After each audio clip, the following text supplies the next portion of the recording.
သမစက်ကြမျိုးသမီးကလေးမရွှေယူပါအောင်မ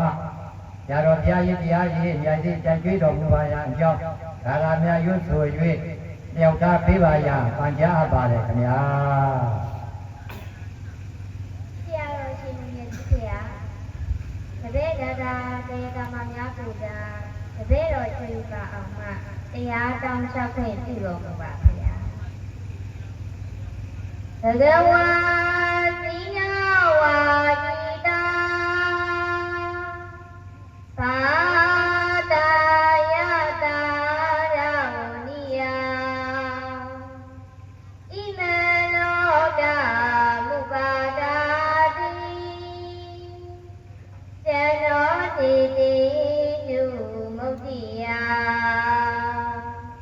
ဝါဂိတာသဂာယပြပမာတို့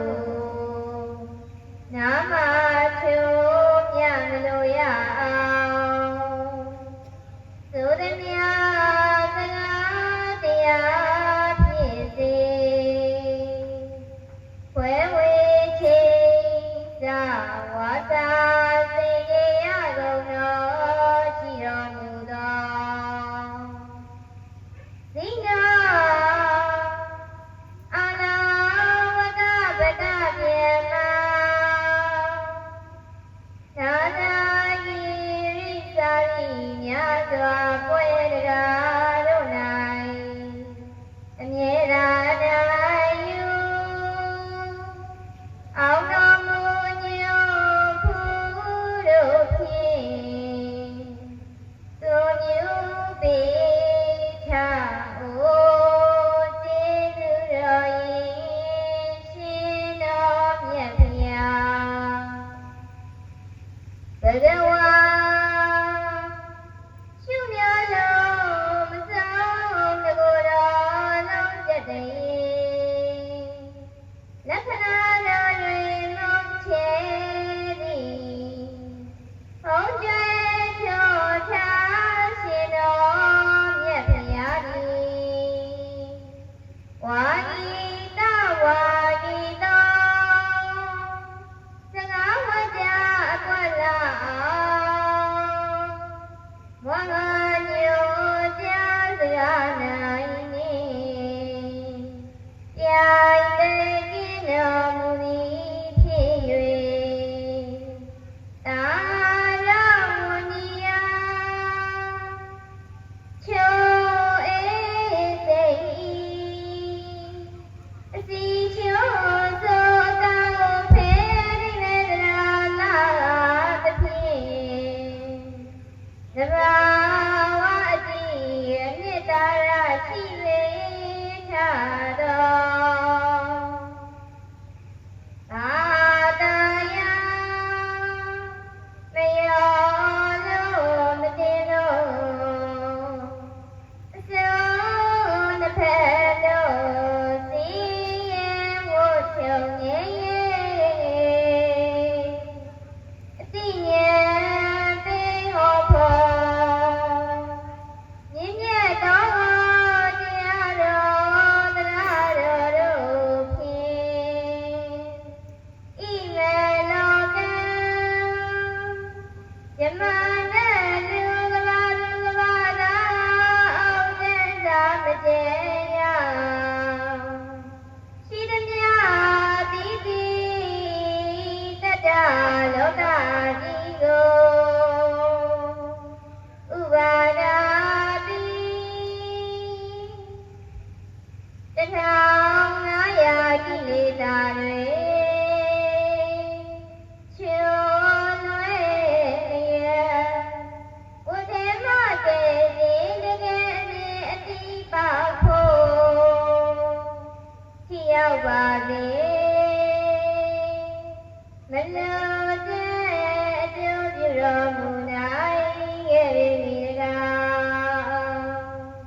သန္တိရှင်လူတော်ကသဘောကျအောင်ဟောပြတော်သင်ဆရာတော်ရှင်လူမြတ်ဖျားဘဝရှင်လူတော်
နောမာ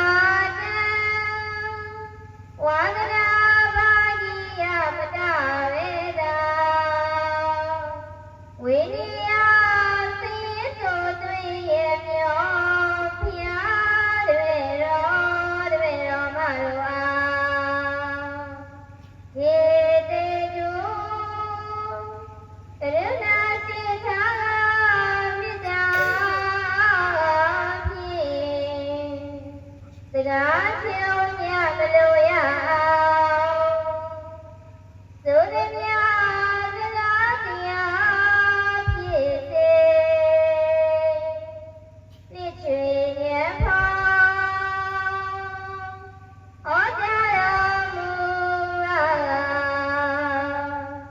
ကျေးဇူးတော်ရှင်တိမင်္ဂလာဆရာတော်သခင်ရှင်သူမြတ်ကြီးဖယားသာဓုသာဓုသာဓု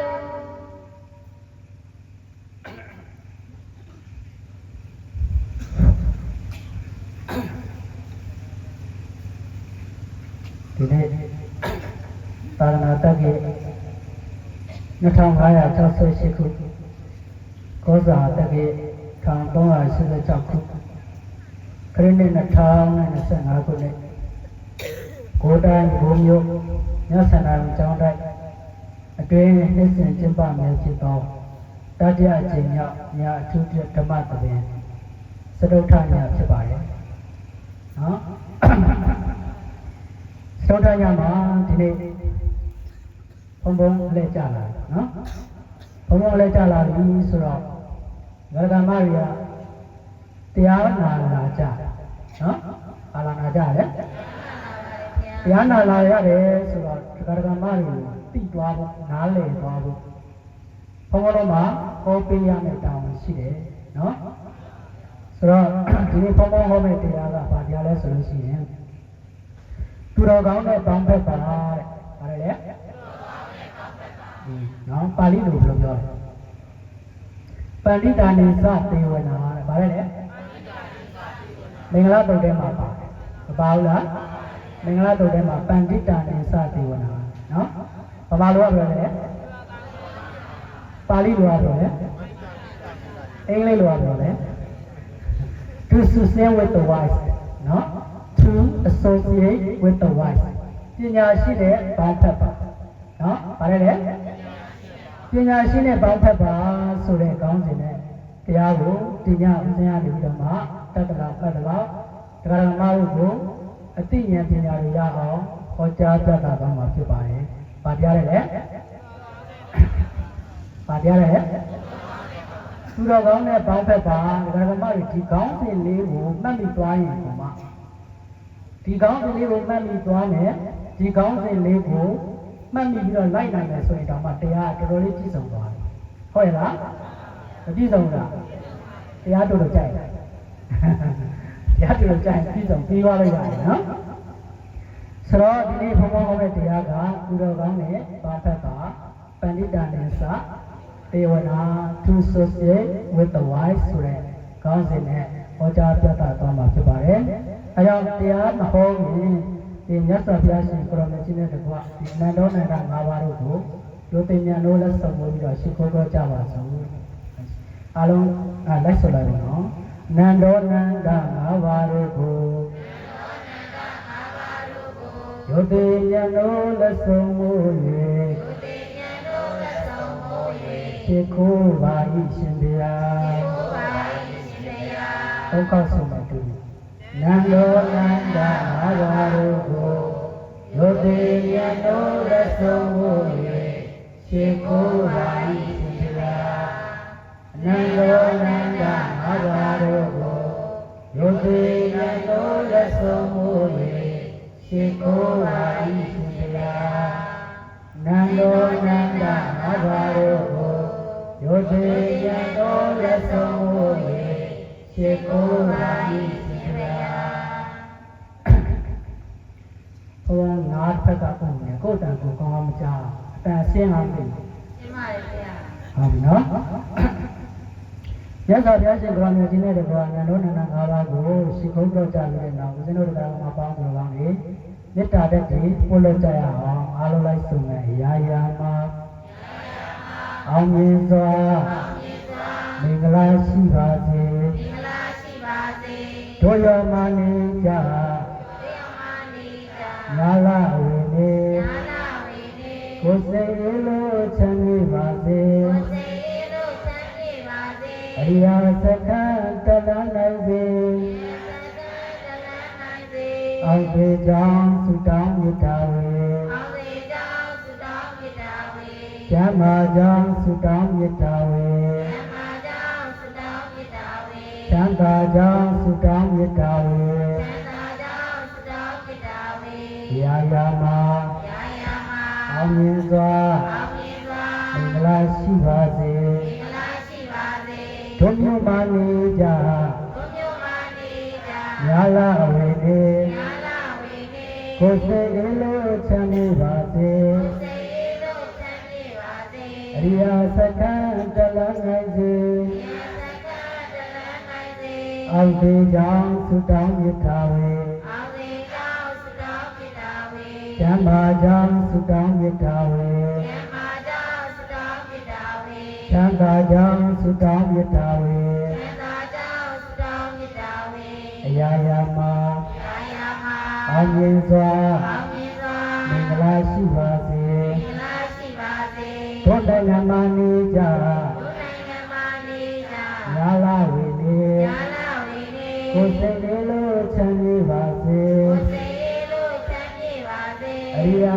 စခန်းတလန်းနိုင်စေ တရားစကားတလန်းနိုင်စေ အောင်စေကြောင့်သုတောင်းမြတ်တာဝေ အောင်စေကြောင့်သုတောင်းမြတ်တာဝေ ကျမ်းမာကြောင့်သုတောင်းမြတ်တာဝေ ဓမ္မကြောင့်သုတောင်းမြတ်တာဝေ ချမ်းသာကြောင့်သုတောင်းမြတ်တာဝေ သံသာကြောင့်သုတောင်းမြတ်တာဝေ အရာရာမှာ ယာယာမှာ အောင်မြင်စွာ အောင်မြင်စွာ မင်္ဂလာရှိပါစေ မင်္ဂလာရှိပါစေ တို့ကဘာမနေကြ ဘုရားမနေကြ ညာလာဝေနေ ယာနာဝေနေ ကိုယ်စိတ်လိုချမ်းမြေပါစေ ကိုယ်စိတ်လို့ချမ်းမြေပါစေ အရိယာစခန်းတလန်းနိုင်စေ တရားစကားတလန်းနိုင်စေ အောင်စေကြောင့်သုတောင်းမြတ်တာဝေ အောင်စေကြောင့်သုတောင်းမြတ်တာဝေ ကျမ်းမာကြောင့်သုတောင်းမြတ်တာဝေ ဓမ္မကြောင့်သုတောင်းမြတ်တာဝေ ချမ်းသာကြောင့်သုတောင်းမြတ်တာဝေ သံသာကြောင့်သုတောင်းမြတ်တာဝေ တာရီခေါ်လိုက်ပါ သာဓုသာဓုသာဓု ဟုတ်ပြီအရိယာပေါမောနာမှာတရားနာရှိတယ်နော်နောက်ကလူရဲ့အတန်တိတ်မထွက်ဘူးနော်နောက်ကလူရဲ့အတန်ထွက်ပြကြပါနော်ဆိုတော့ဒီညမှာဦးဇင်းတို့ကငါးပြီငါးပါးသီလမခံရကြဘူးလားငါးပါးသီလရကြပြီငါးပါးသီလဆိုတာ to take refuge in the Buddha, to take refuge in the Dhamma, to take refuge in the Sangha. ပါဠိလိုကဗုဒ္ဓံတရဏံကိသာမိဓမ္မံတရဏံကိသာမိသံဃံတရဏံကိသာမိဆိုပြီးတော့ဆိုကြရလားအေးဘုရားကိုတကယ်ကိုးဝယ်လားဘုရားကိုတကယ်ကိုးဝယ်လားသံဃာကိုတကယ်ကိုးဝယ်လားနော်ဘုရားကိုးဝယ်ခုနကစစ်ပေးတဲ့အတိုင်းဘုရားကိုးဝယ်တကိုးကျယ်စသဖြင့်ပြောခဲ့ပြီးသွားတယ်နော်နောက်တစ်ခုကငါးပါးသီလမဆောက်တည်ကြဘူးလားငါးပါးသီလပါရောသူတတ်တဲ့ရဘူးသူတို့စာမကိုးရဘူးသူများသားများမပြစ်ပါရဘူးလိမ်မပြောရဘူးတေးတဲမသားရဘူးနော်အင်္ဂလိပ်လို no killing no stealing no sexual misconduct no lying and no drinking နော်ငါးပါးသီလလုံရပါလားမလုံရဘူးလားလုံရမယ်နော်ငါးပါးသီလမလုံပါဖြစ်မှာနော်ပယ်သွားမှာပေါ့နော်အဲကြောင့်ဒီနေ့ငါးပါးသီလလည်းခံယူစောင့်တည်ပြီဆိုတော့ဒီနေ့ဘုံဘောပဲတရားပါတရားလေသူတော်ကောင်းနဲ့ပေါင်းဖက်ပါနော်ဒီလိုလေးပြီးတာတော့နော်ဆိုတော့သူတော်ကောင်းနဲ့ပေါင်းဖက်ပါဆိုပြီးတော့မှဒီဟောတာမှာမင်္ဂလာတုံးမှာပါတယ်မင်္ဂလာတုံးမှာဘာဝကြီးရှိရထားပြီးတော့ပြောလဲဆိုလို့ရှိရင်အသေဝနာစပါလာနေတယ်ဗါတယ်လေဘာပြောရလဲဟမ်သူမိုက်ကိုမပေါင်းပါနဲ့တဲ့နော် not to associate with the foolish နော်လူမိုက်နဲ့မပေါင်းနဲ့လူမိုက်နဲ့မပေါင်းဖို့အရင်ဆုံးပြောတယ်အဲ့လိုကြာနော်မင်္ဂလာ၃ပါးထဲမှာလေလူမိုက်ကိုမပေါင်းနဲ့တဲ့လူမိုက်နဲ့ပေါင်းပါဖြစ်လူမိုက်ဖြစ်မှာပေါ့နော်အတေဝနာသဘာဝနဲ့ပန္တိတာနိသတေဝနာ to associate with the wise ပညာရှိနဲ့ပေါင်းရမယ်တဲ့ဘာနဲ့ပေါင်းရလဲပညာရှိနဲ့ပေါင်းရင်ဘာဖြစ်မှာလဲပညာရှိဖြစ်မှာပညာရှိနဲ့ပေါင်းရလို့ရှိရင်ဘာတွေဖြစ်မလဲဆိုတာနောက်ဆုံးဒီဟာနဲ့ပြန်ပြီးတော့တရားသိမ်းမယ်နော် to associate with the wise ပညာရှိနဲ့ပေါင်းဖက်ပါတဲ့ပူဇာစပူဇာနေရနဲ့အေးပြန်မင်္ဂလာမုတ်တမန်ဒါဟာမင်္ဂလာတွေဖြစ်ပါလေ to honor those who are honorable ပူဇော်ထိုက်သူကိုပူဇော်ပါတဲ့ to honor those who are honorable နော် this is the happy blessing လို့ပြောရတယ်နော်ဒါဟာမင်္ဂလာ၃ပါးဖြစ်ပါတယ်တဲ့နော်ဒါဒီနေ့ဘုံဘုံပဲကြားရတာကြားရဲ့သူတော်ကောင်းနဲ့ပေါင်းဖက်ပါသူတော်ကောင်းနဲ့ပေါင်းလို့ဘာတွေဖြစ်မလဲဆိုတဲ့တရားကိုဒီနေ့ဟောကြားသွားမှာဖြစ်ပါတယ်နော်ဇတ်တော်အနေနဲ့ပြောရမယ်ဆိုလို့ရှိရင်မဟာတုတ္တသောမဇတ်ဘာလဲမဟာတုတ္တသောမဇတ်တော်ကိုဟောကြားသွားမှာဖြစ်ပါတယ်နော်မဟာတုတ္တသောမဇတ်ဆိုတာကဒီ950ဟောပါတယ်စက်ကြီးဆက်ပွဲပြီးရင်အရှိဆုံးတော့နော်အဲ့ဒီရှိဆုံးတော့ကိုဦးဇင်ဟောကြားသွားမှာအချင်းချုပ်ဟောကြားသွားမှာဖြစ်ပါတယ်နော်အချင်းချုပ်ဟောကြားသွားမှာဖြစ်ပါတယ်နောက်ဒီလိုချိန်ခါမျိုးမှာသရဂမတွေကတရားနာလာကြရတာနော်ဒီကလည်းမကောင်းတဲ့ခါကျတော့စောစောပြီးပြီးကောင်းတော့နော်အဲကြောင့်တရားကိုအချင်းချုပ်ပြီးတော့ဟောကြားသွားမှာဖြစ်ပါတယ်ဒီမဟာဗုဒ္ဓတော်မှာဇတ်မှာပစ္စုပန်ဝတ္ထုအတိတ်ဝတ္ထုဆိုပြီးတော့ဝတ္ထုနှမျိုးရှိတယ်ဘာဝတ္ထုပစ္စုပန်ဝတ္ထုနဲ့အတိတ်ဝတ္ထုဆိုပြီးတော့ရှိတယ်ပစ္စုပန်ဝတ္ထုကတော့ကျွန်တော်တို့ဓမ္မတွေအားလုံးသိပြီးသားဖြစ်ပါလိမ့်မယ်နော်အဲ့ဒါလေးကိုနည်းနည်းချင်းဆုံးပြောလိုက်မယ်ပစ္စုပန်ဝတ္ထုကဘာလဲဆိုတော့အင်္ဂုလိမာလာအကြောင်းပဲဖြစ်ပါတယ်ဒီအကြောင်းလေအင်္ဂုလိမာလာအကြောင်းကိုအကြောင်းပြုပြီးတော့မှမဟာတုတ္တသောမဇတ်ကိုမြတ်စွာဘုရားရှင်ကိုရောင်မြတ်ကြီးကဟောကြားခဲ့တာဖြစ်ပါတယ်နော်အင်္ဂုလိမာလာကိုဘယ်လိုအကြောင်းပြုလဲဆိုတော့အင်္ဂုလိမာလာကကိုယ်ဝန်တည်တဲ့အခါမှာလက်နဲ့တီတောက်ပါတယ်ဘာတွေတောက်လဲလက်နဲ့တီနေတဲ့အခါကျတော့သူ့ဖေရပုံနာသူ့ဖေရပါလေပုံနာပြည့်တဲ့အခါကျတော့ငက်ကက်ကိုကြည့်လိုက်တဲ့အခါကျတော့တဲ့တိုင်းပြည်ကိုဒုက္ခပေးနေပါနော်ဘာလို့ဒုက္ခပေးပါလဲတိုင်းပြည်ကိုဒုက္ခပေးနေဆိုတော့အဲ့ဒါဘုရင်ကြီးကိုသွားပြီးတော့ပြောဟုတ်တယ်ဒီနေ့မှာနော်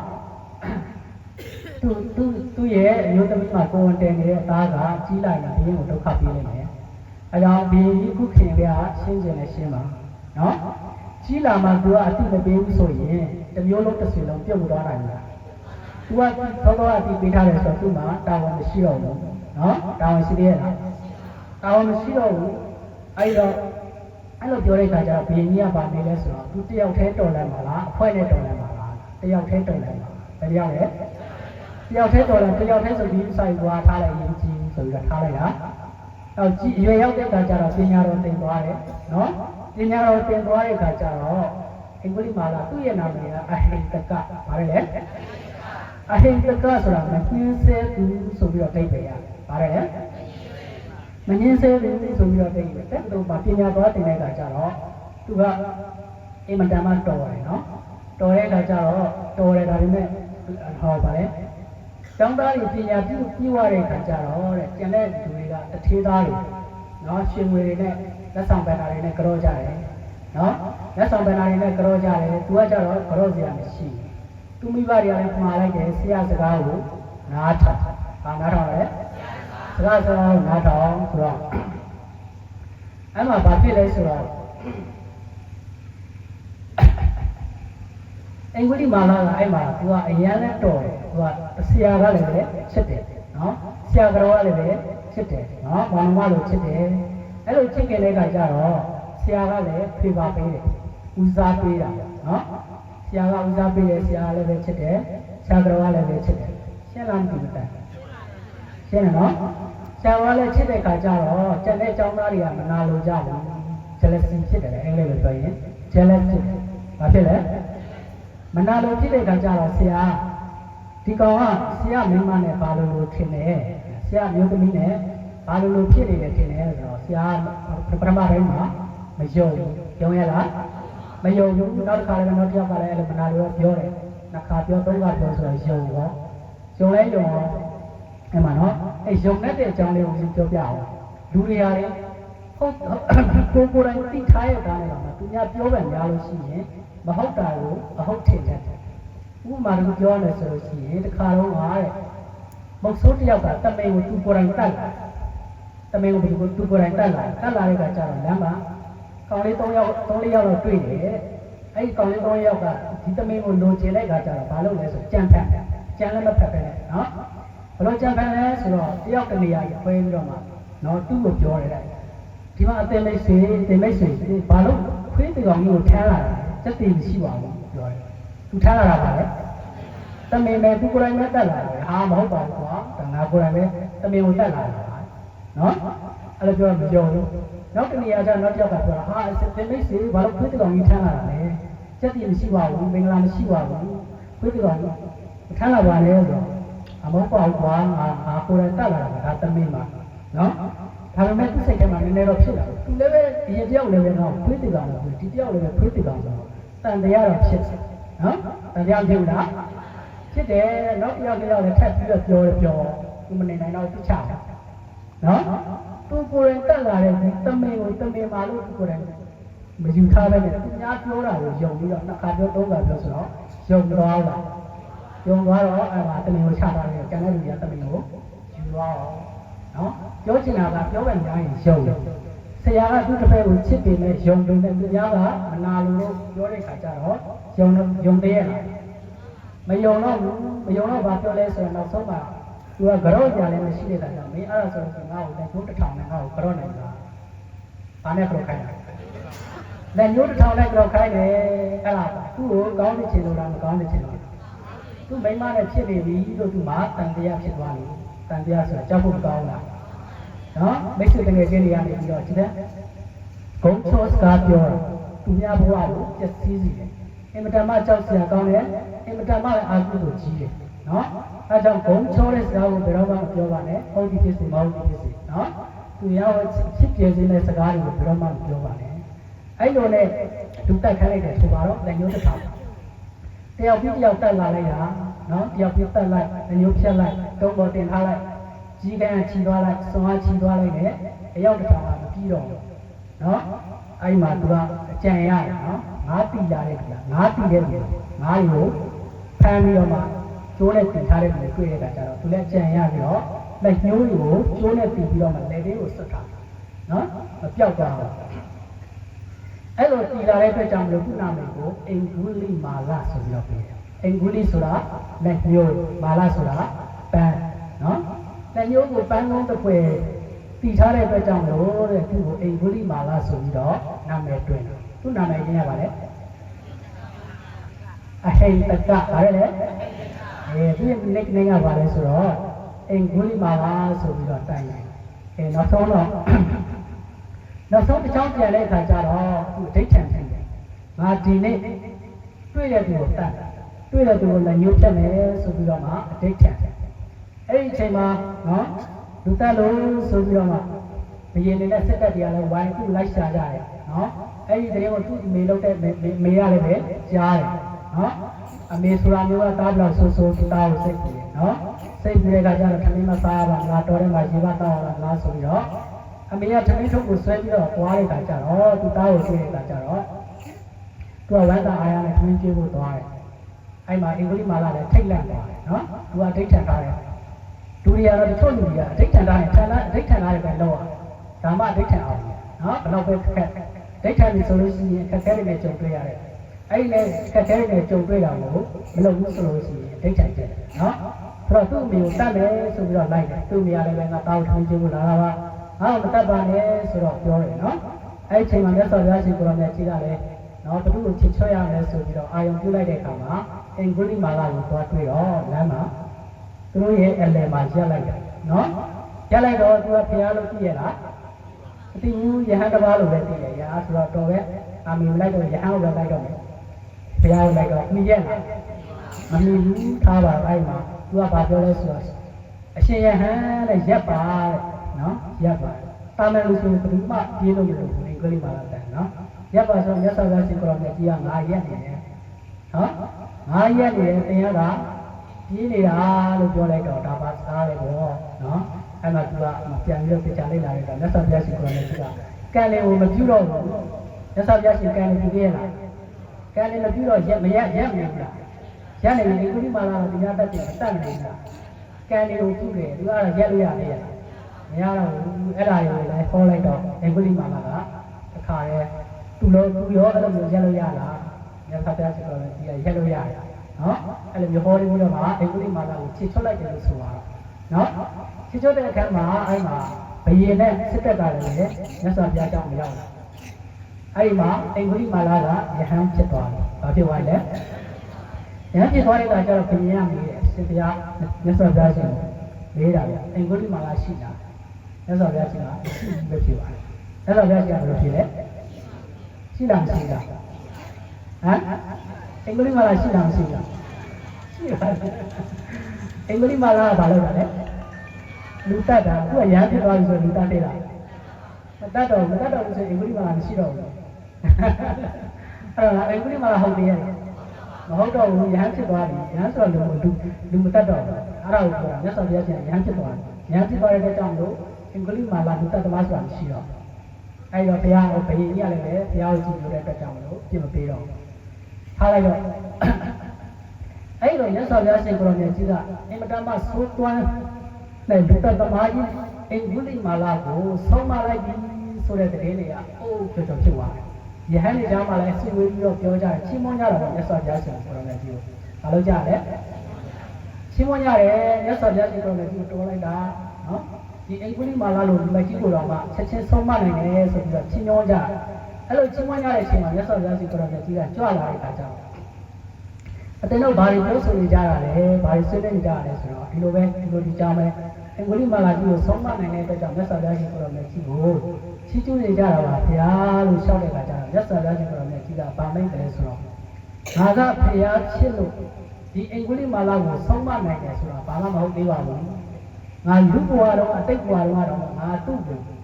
ဆုံးမခဲ့ပြီလေဆိုပြီးတော့မိတ်အဲ့မှာဘလုံးများဆုံးမခဲ့ပြီးပါတယ်လဲဆိုတော့ရှောက်တဲ့အခါကျတော့မြတ်စွာဘုရားရှင်ကိုရောမြတ်ကြီးကမဟာတုတ္တသောမဇတ်ကိုဟောပါတယ်မဟာတုတ္တသောမဇတ်ကဒုမဆာနော်ဘာတက်တယ်လဲမဟာတုတ္တသောမဇတ်ကိုဟောတယ်နော်ဒီညာလေးသွားမှာဖြစ်သွားအချိန်ကြည့်ရပြီနိုင်ရတော့ရှိနော်ဆိုတဲ့အခါကျတော့မြတ်စွာဘုရားရှင်ကိုရောမြတ်ကြီးကမဟာတုတ္တသောမဇတ်ကိုဟောတယ်ဟိုးရေလုံးငါတဲ့နော်ဇမရမင်းသားနဲ့တုတ္တသောမမင်းသားတို့ဟာတက္ကသိုလ်ကြီးကိုပညာသင်သွားကြတယ်ပဲကြည့်သွားတယ်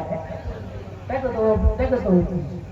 ဒီမှာတော့ဟောတာကိုပြောတာမဟုတ်ဘူးတက္ကသိုလ်ဆိုတာတက္ကစီလာဆိုတာမြို့ပြောတာနော်ဒီမှာတက္ကသိုလ်ဆိုတာ University ပြောတာနော်တက္ကသိုလ်ပြောတာဟိုမှာကတက္ကစီလာဆိုတာမြို့ပြောတာအဲ့ဒီမြို့မှာသွားတယ်နော်တက္ကသိုလ်ကိုပညာသွားသင်ရတဲ့အခါကျတော့ခုနကဂျမရမင်းဆိုတာပေါ်ရိကာရဂျမရမင်းရတယ်လေဂျမရမင်းနဲ့ဖယားလောင်းကတုတ္တတော်မှာဖယားလောင်းကဘလို့တုတ္တတော်မှာတော့တဲ့တက္ကသိုလ်ကြီးကိုပညာသွားသင်ရတယ်အဲ့မှာမြို့အဝင်နားမှာဇေယျတစ်ခုမှာသူတို့နှစ်ယောက်သွားတွေ့တယ်နော်သွားတွေ့တဲ့အခါကျတော့ဒီလိုပဲဘာကြဘယ်လိုသွားမလဲလို့သိဆက်တဲ့အခါကျတော့ပညာတော်သင်ခြင်းအတူတူပဲဆိုပြီးတော့သူတို့နှစ်ယောက်ကအဲ့မှာသိသွားကြတယ်တက္ကသိုလ်မှာတုတ္တတော်မှာနေရာအင်မတန်မှဉာဏ်ကောင်းတဲ့အတွက်ကြောင့်မလို့သူကချက်ချင်းတက်စာသင်လို့ရှိရင်တထွာပြရင်တလန်နေတယ်နော်ဒီလိုကံမရောတထွာပြရင်ဘယ်လောက်နေလဲတထွာပြရင်ဘယ်လောက်နေလဲတထွာပြမှတော့တထွာပဲပြင်တာဟောဟုတ်တယ်မလားတထွာပြရင်တထွာအဲ့တော့ပညာရှိဆိုတာအဲ့လိုပညာသင်လိုက်တာကြတော့တထွာပြရင်တလန်နေတယ်သူကတုတ္တတော်မှာနေရာပညာရှိတော့နော်ဆိုတော့တာရိပုတ္တရာဆိုတာလည်းပဲဒီတိုင်းပဲနော်မြတ်စွာဘုရားရှင်ကိုရောမြတ်ကြီးကပဋ္ဌာန်းကျမ်းတော်ကြီးကိုနတ်ပြည်မှာ3လတိုင်ဟောတယ်အဲဒီမှာရှင်သာရိပုတ္တရာကိုအကျဉ်းလေးဟောလိုက်တာနဲ့ရှင်သာရိပုတ္တရာကအကျယ်နေတယ်အကုန်လုံးနားလည်သွားတယ်နော်ဆိုတော့တုဒ္ဒတော်မဟာအင်မတန်မှပညာဉာဏ်ကြီးတဲ့အတွက်ကြောင့်ချက်ချင်းတက်တဲ့အတွက်ကြောင့်